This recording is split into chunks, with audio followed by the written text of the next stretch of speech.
Enjoy early access to ad-free episodes each week when you subscribe to Wedding Planning Podcast Premium in Apple Podcasts. Enjoy the show. Yep, I know. I literally heard your voice 100 times in my head. The whole process, I'm just like, do what Cara says, keep it simple. And it worked. And Today on the Wedding Planning Podcast, you'll hear from Samantha, and she got married at a state park in New York in a gorgeous wedding weekend that featured no cell phone service, just 6 electrical outlets, and a hot air balloon send-off for the new bride and groom. The Wedding Planning Podcast is approaching our 10-year anniversary this winter, which is almost impossible for me to wrap my mind around. When I started this project, my son was an infant, my daughter wasn't even in preschool yet, Obama was our president, and TikTok didn't even exist. It literally feels like a lifetime ago. This project has brought me so much fulfillment and so much joy. And if I'm being completely honest with you, there have been some times over the past 10 years that I've wondered if it's run its course and it might be time to move on to a new topic or a new project. But what keeps me hooked on the Wedding Planning Podcast is exactly what Samantha is here to share with you today. And it's what a magical, life-changing experience a wedding can really be. And I'm just so passionate about highlighting what's really possible for you and your partner, regardless of your budget or any of your circumstances. A meaningful and beautiful wedding can have a $2,000 price tag or a $100,000 price tag. And I just love pulling back the curtain to the creative ways that you can maximize what you have available and really focus on the things that truly matter. And doing that while tuning out the noise and the overwhelm and the excess and just the complete craziness of the wedding industry that you see so often on social media, in the news, on the internet. I am still so obsessed with these ideas 10 years later, and I just want as many couples as possible to maximize the opportunity that you have at your fingertips to create an unforgettable wedding experience and to create this really special gateway into the rest of your lives. I got married in 2010, and our wedding changed my life in some very obvious ways, but also in some very unexpected and not so obvious ways.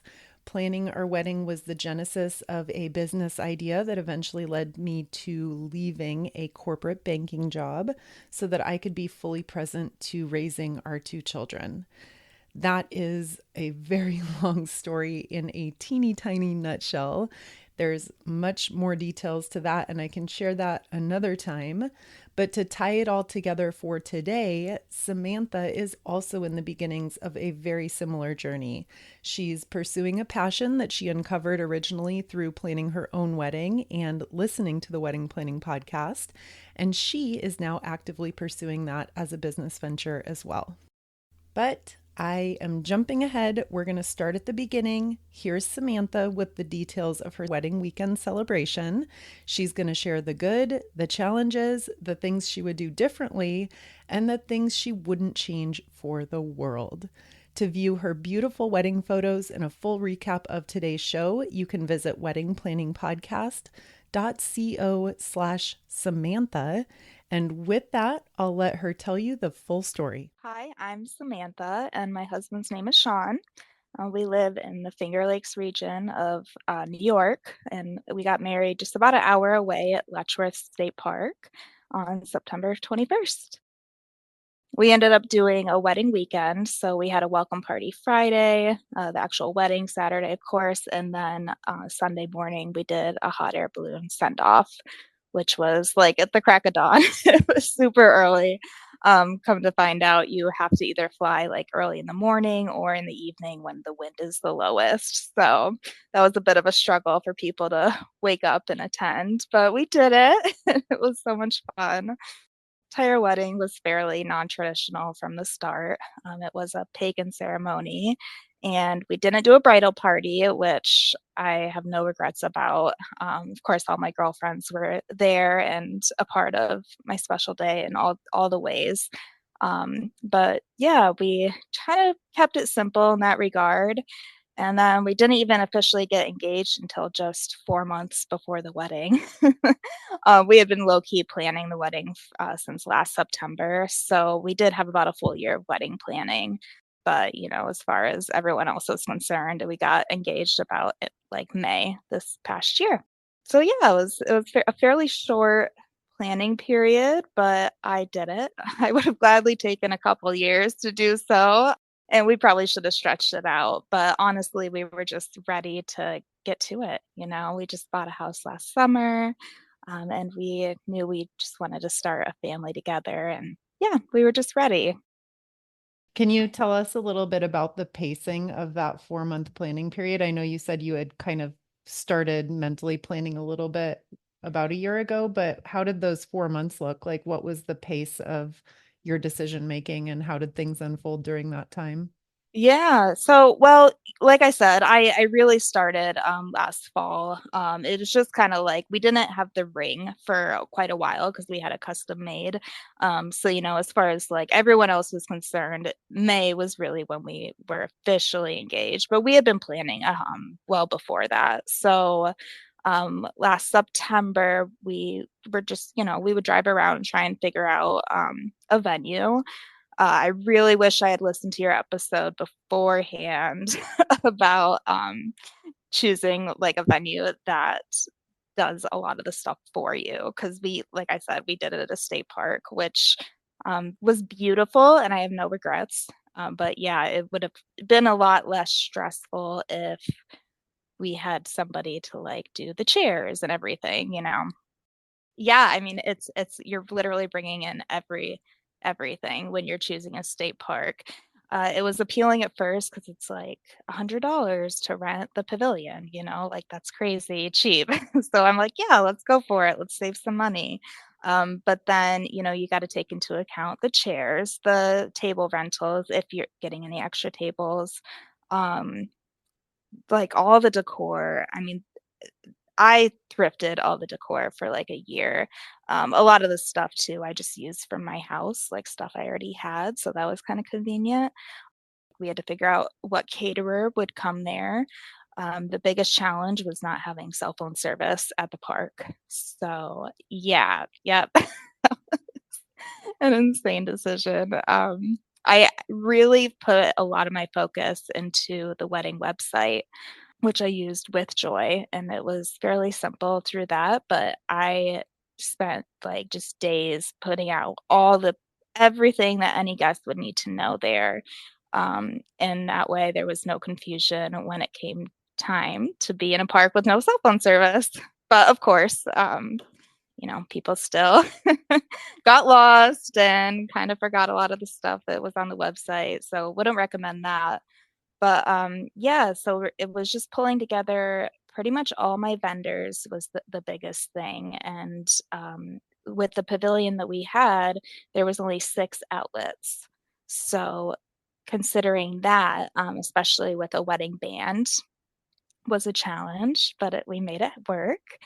And then this state park that we chose is actually like one of the top state parks in America, if not number one. I think it's been voted before. So it books up very, really in advance.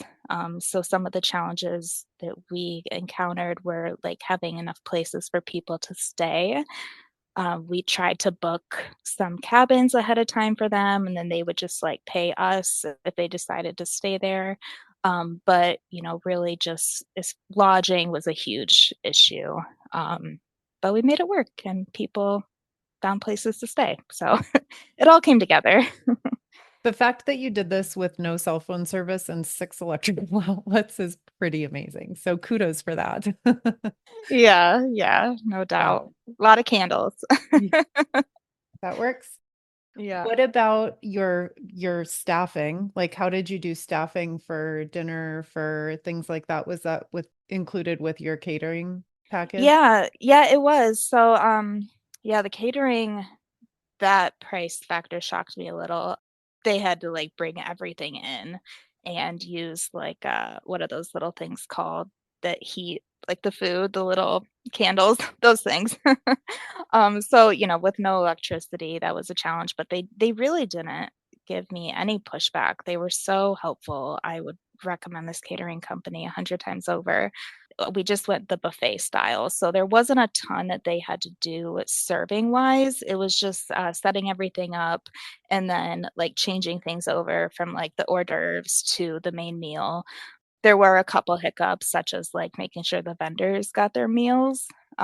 Just, little communication bits that I should have put more stuff on paper since we weren't going to have service and whatnot. But they came in. It sounds like they had done an event at that space before, or at least at Letchworth State Park. And they were from around there. So they were familiar with the area, probably have worked with no service before if they've done an event there. They were really professional and they crushed it. What about the other vendors? Everything else goes smoothly with photographer. I think you said you had a band or music. The photographer is a friend of mine, so she was great. We've known each other for quite some time, so that was nice. Just because I felt like I could talk to her at any time. That was another thing with my caterer, actually. He was like, I could text him in the middle of the night and he would give me like no pushback, answering my questions, whenever he was able to. But that was huge, was being able to just talk to vendors when things would pop in my head, because it's like I don't have time, to wait till Monday or like the next day. It's like I have a question, I need it answered as soon as possible because my mind's already on to the next thing at this point in the planning. So yeah, between my photographer that I could talk to at like any time, the caterer who was great, and then the band. Actually, the band was probably the only spot I ran into a little bit of a hiccup. Come to find out, they don't really like you to pick their set list, which I spent days, weeks really doing. I planned the whole thing out because we're big music people.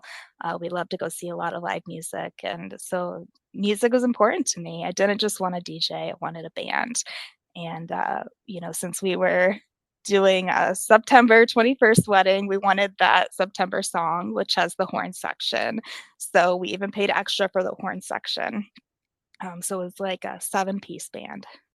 It was just when they had been communicating with me about, what information they needed, picking the songs. I was actually in Scotland, and so I missed some emails.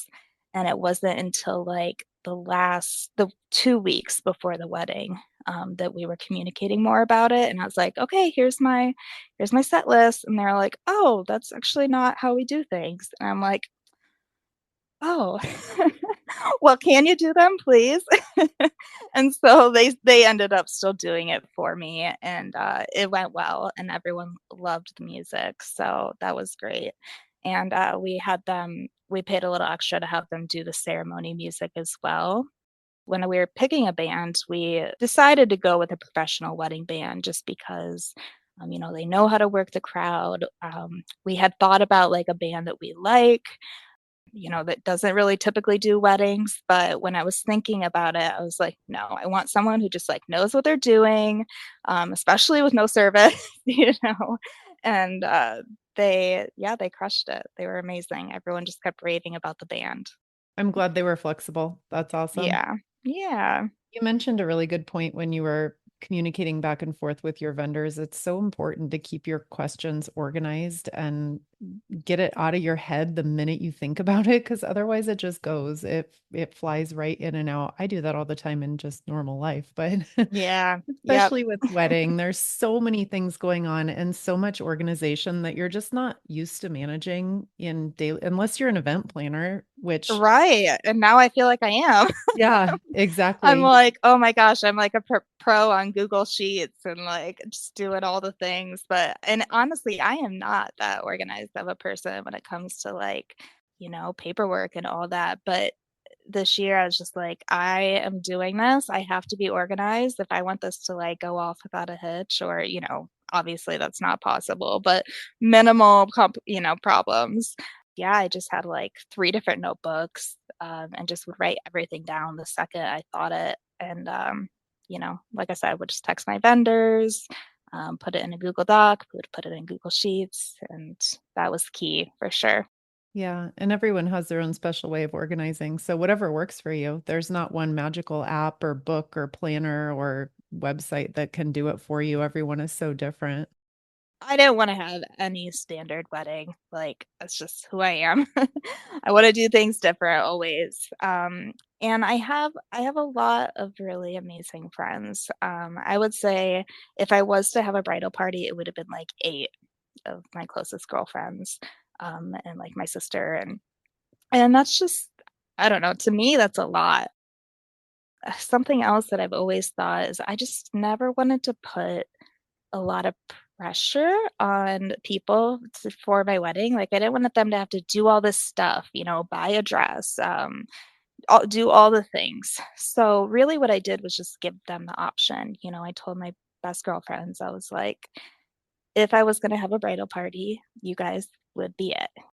So if you want to get your hair done and stuff, so we're all at the house doing it the day of, you're more than welcome. And some did, some didn't. Um, and then, I kind of gave them a loose dress code, just that was like earth tones, minimal patterns, because I did want some pictures with my girlfriends after the wedding. And they all understood the assignment. They all looked beautiful. And we did end up doing a bachelorette party, and that was really fun and really nice. So, I felt like I was able to have a bridal party without actually having to do like all the extra organizing and all the communication and, avoid any, bad feelings about like the demands of being a bridesmaid and the cost. And, as someone who's been a bridesmaid, it can add up and it can be a little overwhelming. So yeah, I just wanted to be fairly easygoing about that and it worked out.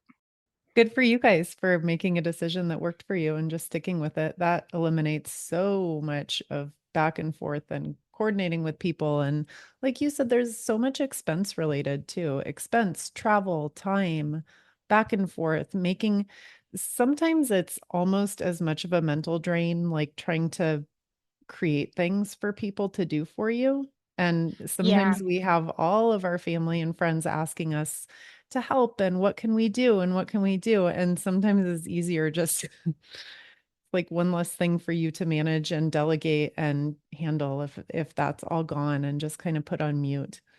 Yeah, 1,000%. I've said that 100 times, and, everyone's like, "How can I help? How can I help?" And I'm just like, "Actually, you asking how to help is another task for me," because then I have to, come up with the task and write it down, and it's just better if I just keep it all up here, Yes. in my head. So, Yep. Keep it simple. My yeah.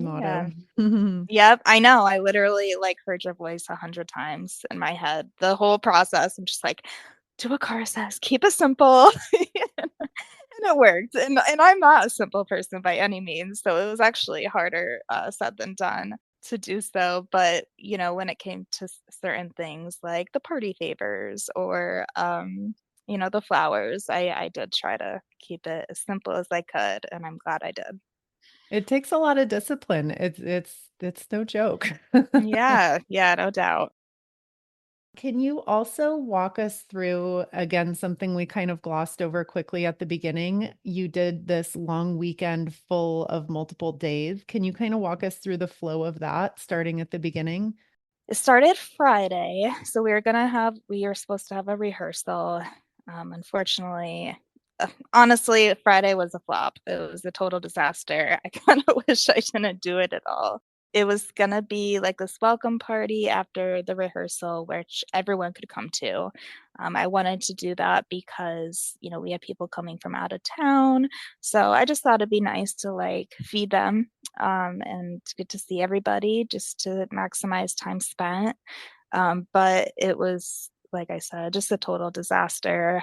It ended up being set up in the wrong location, which, if we had service, we could have just been like, all right, go to this location instead. But, we didn't. So everything had to be moved at the absolute last minute. Just everything was behind. My mom got lost for like 3 hours. So that was stressful. I think people still had a good time. We did wood fire pizzas. My dad has this portable smoker that's also a pizza oven on the back. So he pulled that up and he did some pizzas, he did wings, cooked right there in the wood fire oven. And then I put together a s'mores bar. So that was fun because in the shelter there, which is made of all stone. There was also a fireplace, so it was really cute. So we set that up, and everyone just kind of chilled and has like light drinks. I just got like light beer and like seltzers, and was like BYOB if you want anything else. So it was fairly chill for the guests, stressful for me, chill for them. And then I didn't get any sleep at all that night. I think I really honestly slept like an hour. So that was kind of rough. But the next day we had the wedding, and I decided last minute to do a first look. So I'm really glad I did that because it just kind of brought me back to earth and the reason I was doing it all. So we did that, and we had a fairly early ceremony, I would say. So we did the first look at like 2:30. Ceremony was at 3:15. And actually, while we were doing our first look, I had a pre-ceremony cocktail hour. So we had two cocktail hours. I don't know that people do that, but I was like, I just want to give people a moment to get to the location. If they're having trouble finding it, it gives them a little buffer space between the wedding or the pre-ceremony and the actual ceremony. So yeah, I think that was actually a good move because people did end up rolling in just at the last minute too. But most people were able to get there, have a light drink, and then they went to the ceremony. So from there, I think it was probably about 30 minutes, fairly short, but really meaningful and beautiful. And then we had the actual cocktail hour, which was at a different location, but it was just like a 2-minute drive or like a 5-minute walk. So then we had a nice long reception. I kept Googling. I'm like, is 6 hours too long for a wedding reception? But it was perfect. We did have to be out of the venue by 10 p.m. Oddly, it wasn't like strictly enforced, so it went a little longer. But yeah, everyone kind of dispersed on their own. I think it was by starting earlier in the day, they were kind of ready to roll out around 10 anyway. And then at 6:30, 7 a.m., we did the send off at the hot air balloon the next day. So great. I love your celebration. I love the way you did everything so simple, but it was so unique and so meaningful to the two of you. Thanks.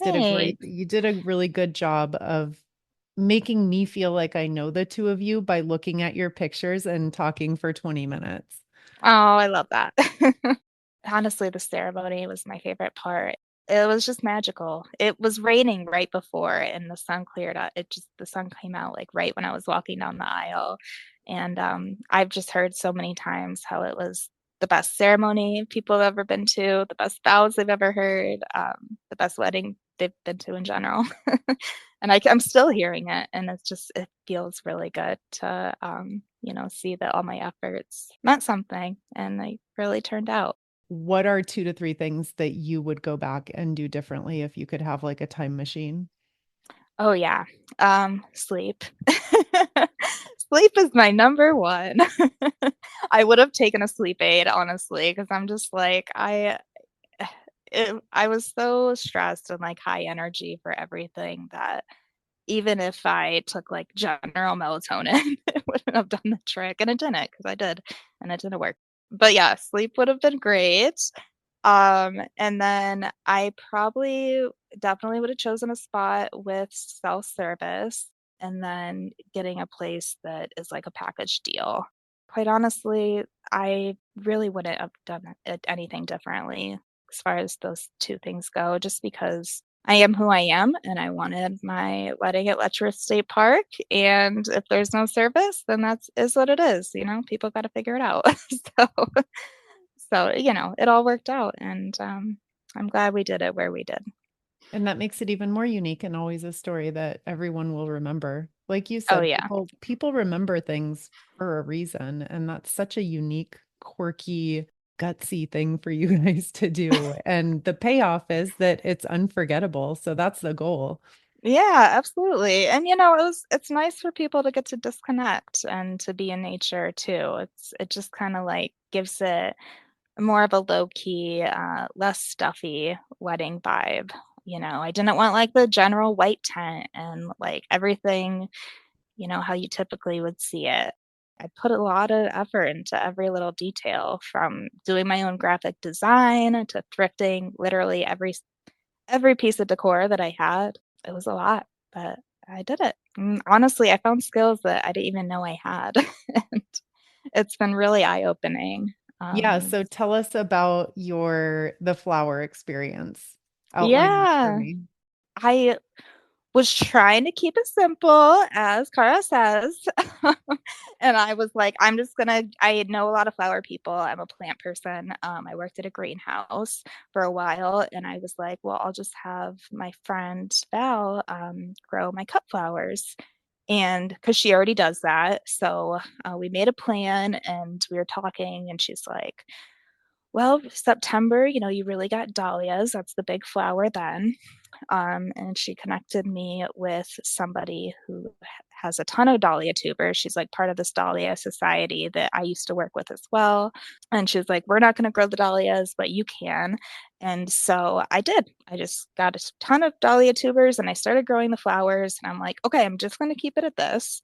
But of course, I didn't. And I just kept getting more and more flowers until eventually I was like, you know what? I think I planted too much. I'm just going to do this myself.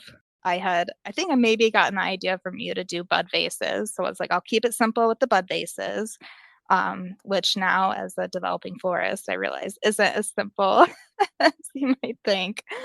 But yeah, I ended up just doing all my own flowers. I did my flowers for my bridal shower. I actually initially was just planning on doing like a flower farm.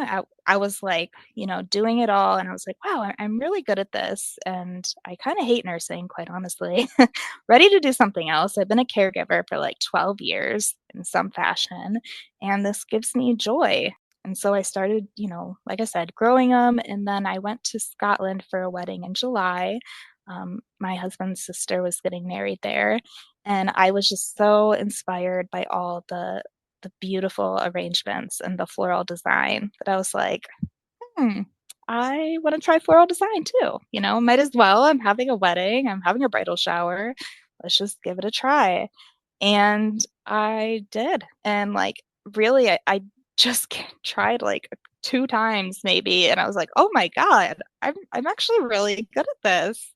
And I would share, on my Instagram, and people are just like, wow, like this is something that you're meant to do. And I couldn't agree more. So I was just kind of like not in a good place in my job at the time. And it really just set me up to be like, you know what? I actually want to change my career entirely and do something that brings me joy, and that can bring others joy as well. So I just, I just did it.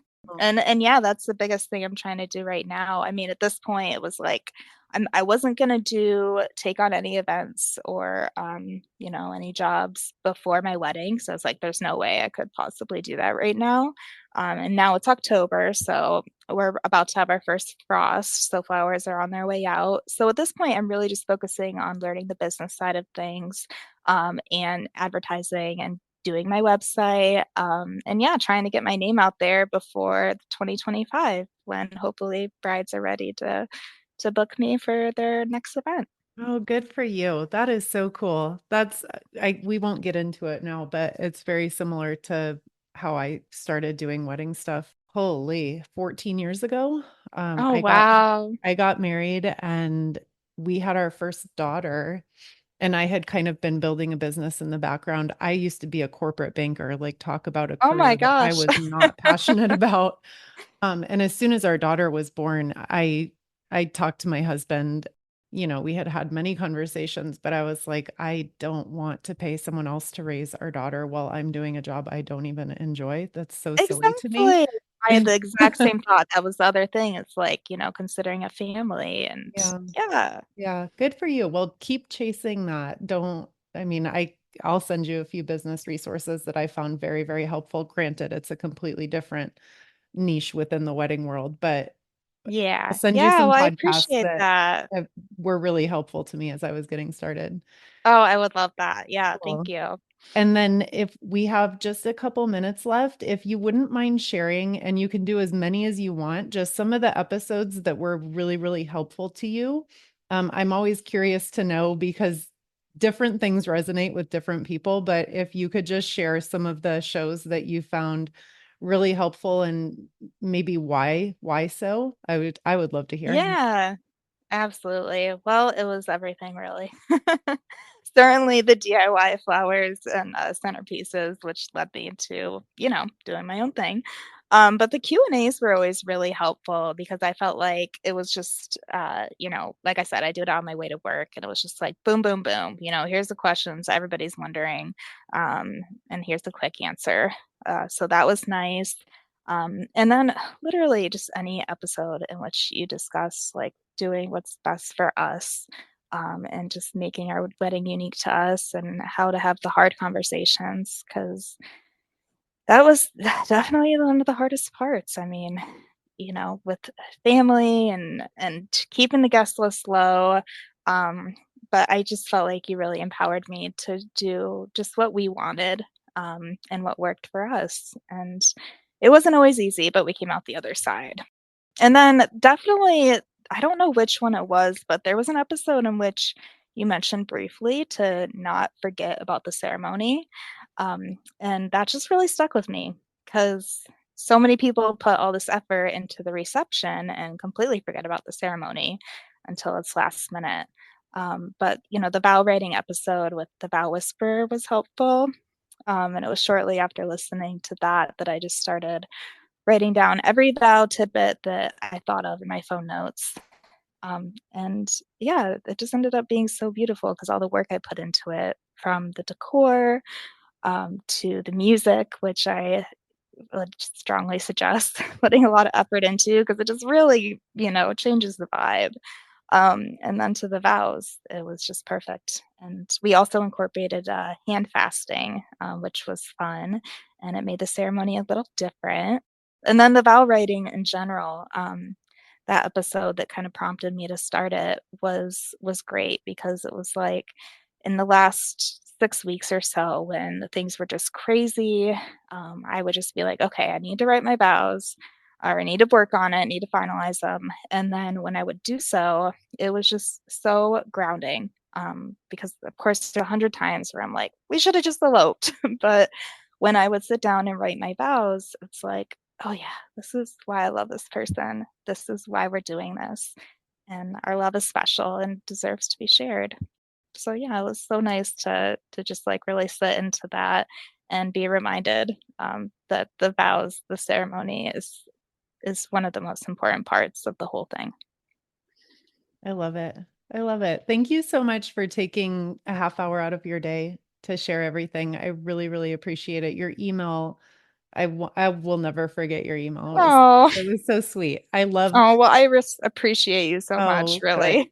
Thank you. Thank you. You would be surprised by how shy people are about reaching out and sending those, like, just those simple emails. So it means a Yeah, lot to me. And thank you. Thank you for of sharing. course.